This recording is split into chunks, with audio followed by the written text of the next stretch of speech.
Halo teman-teman, saat ini lagi lagi rame ya, yaitu tentang namanya Big Beautiful Bill. Jadi ini adalah rancangan apa namanya, kalau Indonesia namanya APBN, Anggaran Pendapatan Belanja Negara gitu. Nah, ini eh, sudah tadinya kan sudah dari DPR, dari Kongres, terus ke Senat. Nah, kalau tidak ada perubahan, di approve, bisa langsung ke Presiden, langsung ditanda tangan. Tapi rupanya di Senat ini ada perubahan sehingga sekarang kembali lagi ke DPR untuk di-approve. Nah, kenapa ini merupakan hal yang besar ya?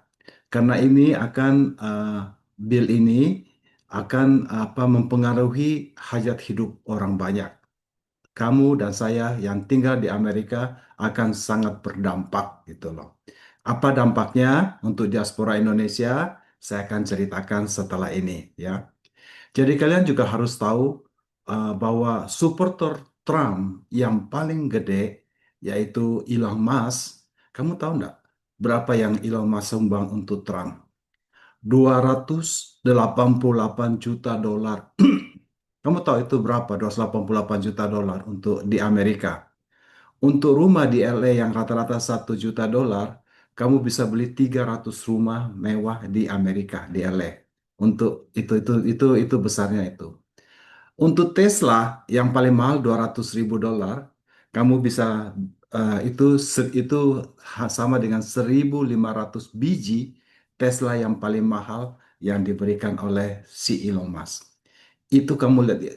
Jadi seperti firman Tuhan bilang ya, di mana hartamu berada, di situ juga hatimu berada. Dengan kata lain, kalau kamu bilang kamu adalah pendukung Trump, kamu tidak ada apa-apanya dibandingkan dengan Ilham. Jadi dia menyumbang begitu banyak untuk Trump. Dan itu berubah sekarang menjadi musuh gara-gara apa? Gara-gara Big Beautiful Bill ini, gara-gara ini. Hmm.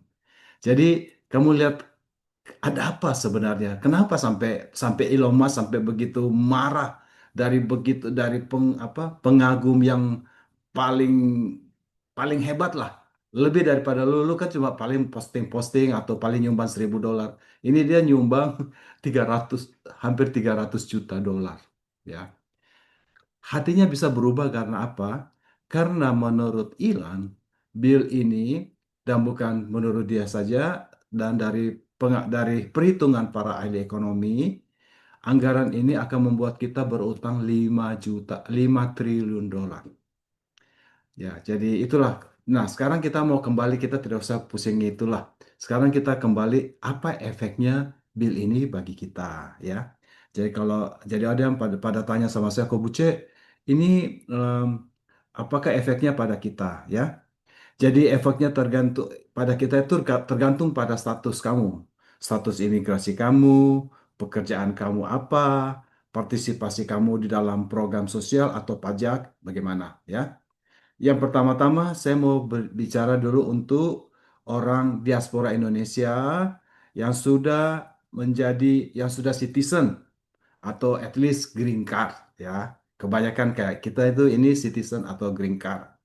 Kebanyakan yang vote untuk Republik adalah yang sudah citizen dan yang punya green card. Jadi sudah aman gitu ya. Nah, apa yang keuntungan daripada bill ini? Keuntungan positifnya ya, yaitu pemotongan pajak ya. Jadi kalau Anda bekerja dengan upah tetap atau sebagai profesional, jadi kamu dapat gaji tiap bulan gitu, kamu akan mungkin mendapat pengurangan pajak penghasilan. Jadi pajak penghasilan kamu lebih kecil, terutama untuk kelas menengah dan kelas atas. Yang kelas bawah tidak. Jadi kita mungkin kelas menengah lah ya, kelas menengah atau kelas atas, kita bisa dapat pengurangan sedikit lebih kecil. Atau yang kedua, kalau kamu bergerak di sektor jasa, kalau misalnya lu bekerja di restoran, di buffet, apa gitu, dan kamu legal, atau di hospitality, dan eh, kamu dapat tip, nah itu kamu diuntungkan. Karena tidak usah, katanya tip tidak dikenakan pajak, ya. Jadi itu good news-nya untuk yang legal, ya. Nah, yang tidak bagusnya apa untuk kita ini yang legal ini, yaitu pertama adalah pengurangan program sosial. Jadi kalau kamu ada pakai Medicaid, SNAP, SNAP, atau bantuan rumah sakit lokal, uh, itu budgetnya akan dipotong. Contohnya begini, misalnya kamu masuk rumah sakit, Tuhan, God forbid happen, kau punya bill 100.000 dolar, ya. Jadi mungkin dari asuransi bayarnya 80.000 dolar, kamu dari kantong 20.000 dolar. Tapi sekarang dengan ada punya pemotongan ini, dana ini, pemerintah hanya cover 60.000 dolar, lu dari kantong 40.000 dolar. Karena bayarnya rumah sakit lebih gede, jadi keuntungan-keuntungan yang lain itu tersalur ke sana gitu ya. Terus juga misalnya yang tidak bagus untuk kita ini, misalnya uh, kalau ada apa kita punya orang tua, kakek, mama, papa yang tinggal bersama kita dan tidak punya Medicare ya. Jadi banyak gereja-gereja Indonesia ini kan banyak orang tua ya, terutama di gerejanya dan efek daripada bill ini akan dipotong Medicare-nya, mereka akan kehilangan eh, atau di atau mungkin apa mereka harus bayar pakai kantong sendiri lebih banyak gitu loh. Eh, tapi yang kita takutkan ini Medicare untuk orang-orang tua ini. Jadi kalau kamu ada orang tua yang sudah pensiun, papa mama yang ini bahaya. Kan kalau tinggal di Amerika sebaiknya dibawa pulang karena kalau sakit, kalau Medicare-nya tidak ditanggung, ya. Nah, kemudian kelompok kedua yaitu mahasiswa atau anak-anak muda kita. Kita mungkin anak-anak muda 23, 25 tahun, diaspora muda. Apa yang menjadi keuntungan bagi mereka? Keringanan pajak mahasiswa masih tersedia. Namun subsidi federal dan tunjangan kuliah tidak diperluas. Jadi untuk mahasiswa ini masih ada keringanan pajak untuk mahasiswa, tapi bantuan federal dan tunjangan kuliah sudah tidak diperluas lagi. Kemudian bantuan untuk komunitas Asia Amerika dan minoritas tidak ditingkatkan seperti sebelumnya di bawah program-program DEI, Diversity, Equity, and Inclusion.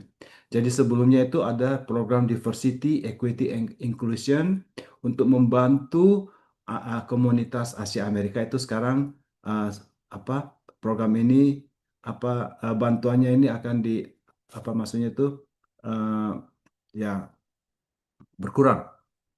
Yang ketiga, bagi kelompok diaspora dengan bisnis ekspor impor, misalnya furniture oleh Pak siapa Hari Chow atau Pak John Wong yang impor seafood atau saya yang impor koral ya.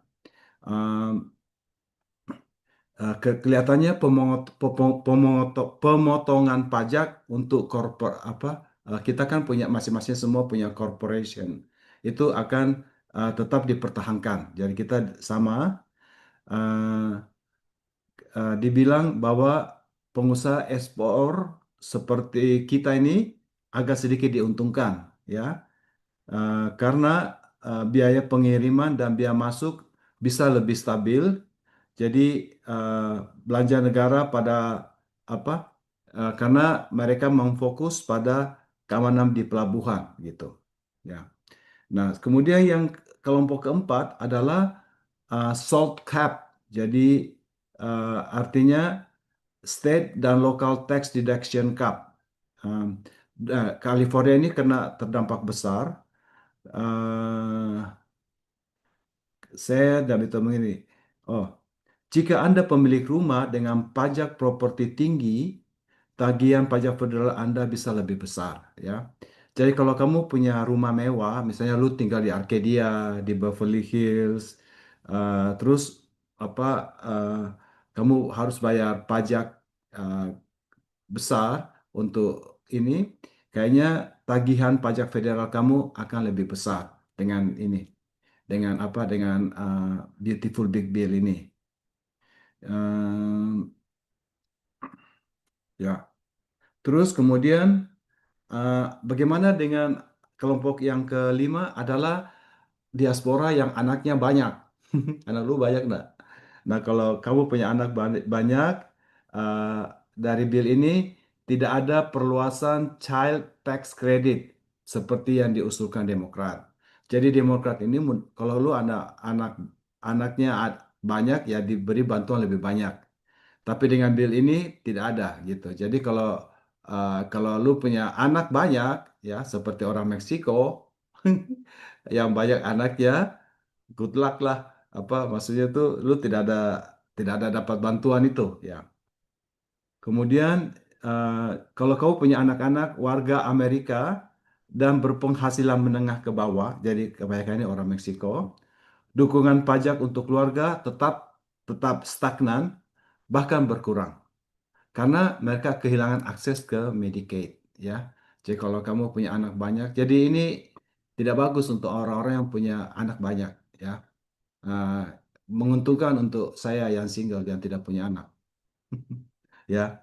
Nah, yang keenam, yang paling penting ini yang banyak kita kena ini. Ada tidak banyak, tapi banyak di masyarakat kita juga.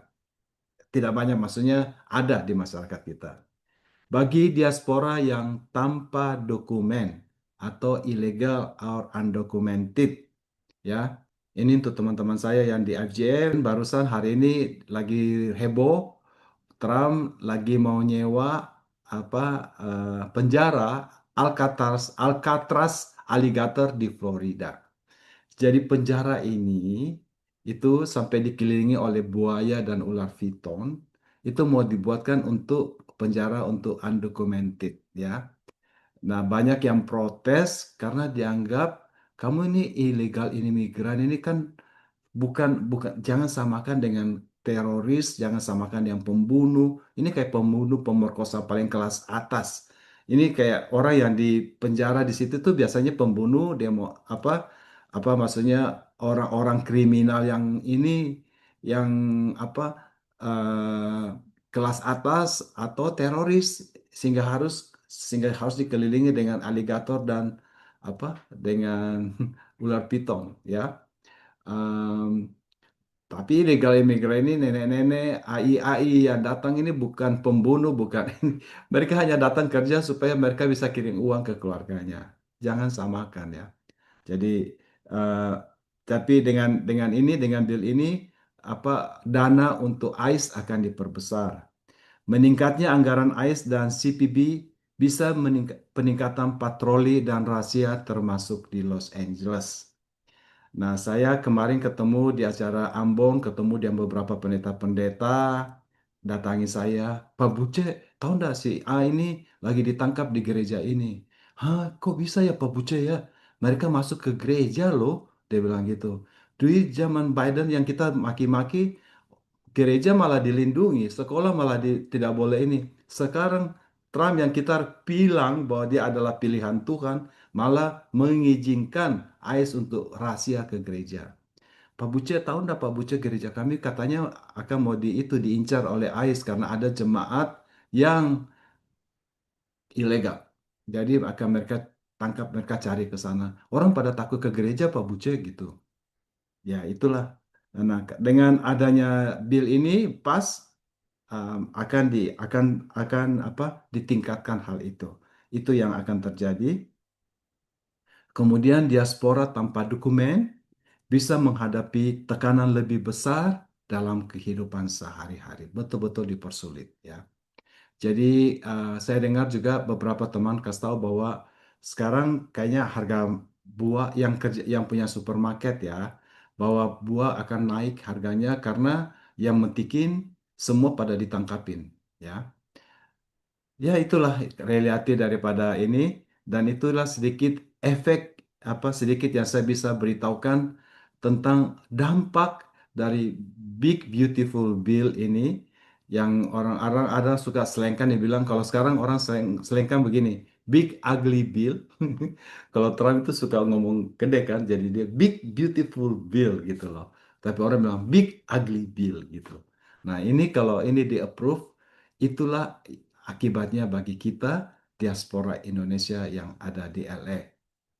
Ya gitu teman-teman, ya eh, hati saya sangat berat ya karena em, Ya kita lihatlah, kita nggak tahu apa yang terjadi di dalam masa-masa ini, masa-masa sulit ini. Kita berdoa ya. Saya dengar ada beberapa jemaat beritahu saya, Pak Puce, Pak pendeta saya bilang, aduh maaf ya, saya dulu ya ya memang secara politik kita mendukung, tapi ya bagaimana ya kebijakannya sekarang malah merugikan kita, dia bilang. Jadi ya gitulah, itulah yang terjadi di diaspora Indonesia di LA.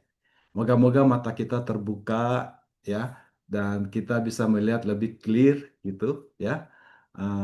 Oke, hanya itu aja yang saya bisa sampaikan daripada efek Big Beautiful Bill ini untuk diaspora Indonesia di Los Angeles. Terima kasih, bye.